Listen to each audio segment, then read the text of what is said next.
अस्सलाम वालेकुम everyone, welcome back to the channel. This is Mohammad Hammad. इस चैनल पे हम पाकिस्तान स्टॉक एक्सचेंज से रिलेटेड डिस्कशन करते हैं। व्हाट्सएप ग्रुप में या जो कमेंट सेक्शन में मेरे पास स्टॉक्स रिव्यू करने के लिए आते हैं, उन्हें भी रिव्यू करने की कोशिश करते हैं। व्हाट्सएप का जो लिंक है वो ग्रुप डिस्क्रिप्शन में अवेलेबल है। अगर कोई ज्वाइन करना चाहे तो he or she is more than welcome to join that community.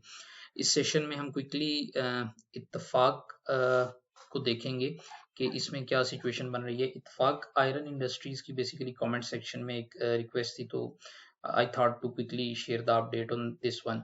इत्तेफाक आयरन जो है, अगर पिछले 8 क्वार्टर्स में आप देखें तो इसने सिर्फ एक क्वार्टर में जो है वो आपका ईपीएस पॉजिटिव रिपोर्ट किया था, जो कि Q4 2023 था। उसके अलावा पिछले 2 सालों में कोई भी ऐसी समाई नहीं थी जिसमें इसने प्रॉफिट रिपोर्ट किया हो।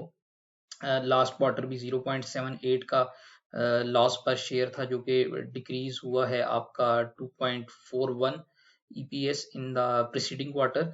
तो that fairly tells us the story के how strong the company is in making its profits. तो जो कि अभी एक्चुअली जो है वो मेनली लॉसेस में ही ऑपरेट कर रही है फंडामेंटल्स फ्रंट पे।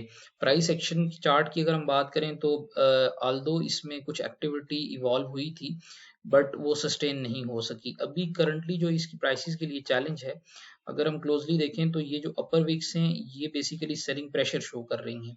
तो इसमें अभी भी जो है वो सेलिंग प्रेशर अवेलेबल है, और जो इम्पोर्टेंट एक इसका जोन बनता है, जो इसकी रेजिस्टेंस बन रही है, वो 9.76 से लेकर 9.82 की बन रही है। ये इसका एक इम्पॉर्टेंट रेजिस्टेंस जोन है। अगर ये इससे ऊपर क्लोजिंग दे और जब भी इसमें प्राइसेस डिक्रीज हों तो इससे नीचे प्राइसेस ना आए, तो तब इसमें जो है वो अपसाइड पोटेंशियल जो है वो बनता हुआ नजर आएगा। और इनिशियली ये 10 रुपये 6 पैसे और 10 रुपये 37 पैसे को टारगेट कर सकता है। 10 रुपये 37 पैसे का जो टारगेट है वो इसी सूरत में होगा कि 9.76 से जो है नीचे ये डेली क्लोजिंग्स ना दे। अभी भी अगर आप देखें तो ये जो लेवल है 9.76 9.82 का, इससे ऊपर इसने निकलने की कोशिश की है पिछले 3 ट्रेडिंग सेशंस में, बट अगेन ऊपर जो विक्स है वो ये शो करती हैं कि यहाँ पे रिजेक्शन अवेलेबल है। सो इसमें किसी भी बुलिश मोमेंटम के इंक्रीज होने के लिए इम्पॉर्टेंट ये होगा कि 9.76 से 9.82 का जो लेवल है इसको ये क्रॉस करे और वहां पे ये सस्टेन करता रहे। सपोर्ट साइड की अगर बात करें तो 9.15 जो है वो एक इमीडिएट सपोर्ट अवेलेबल है, और इससे नीचे जाने की सूरत में मैक्सिमम इसका जो रिस्क नजर आ रहा है वो 8.85 पे नजर आ रहा है। अगर मजीद इसमें जो सेलिंग प्रेशर आएगा वो यहाँ 8.85 पे जो है वो मैक्सिमम कंटेन हो जाना चाहिए। Yet again, this is my personal opinion and not a buy or sell call by any means.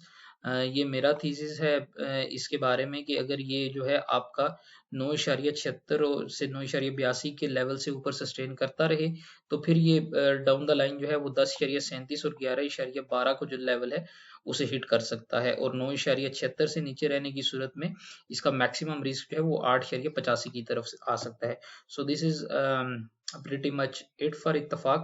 Comment section में इसकी रिक्वेस्ट थी, तो I thought to make a quick video on this one. Thank you so much for listening.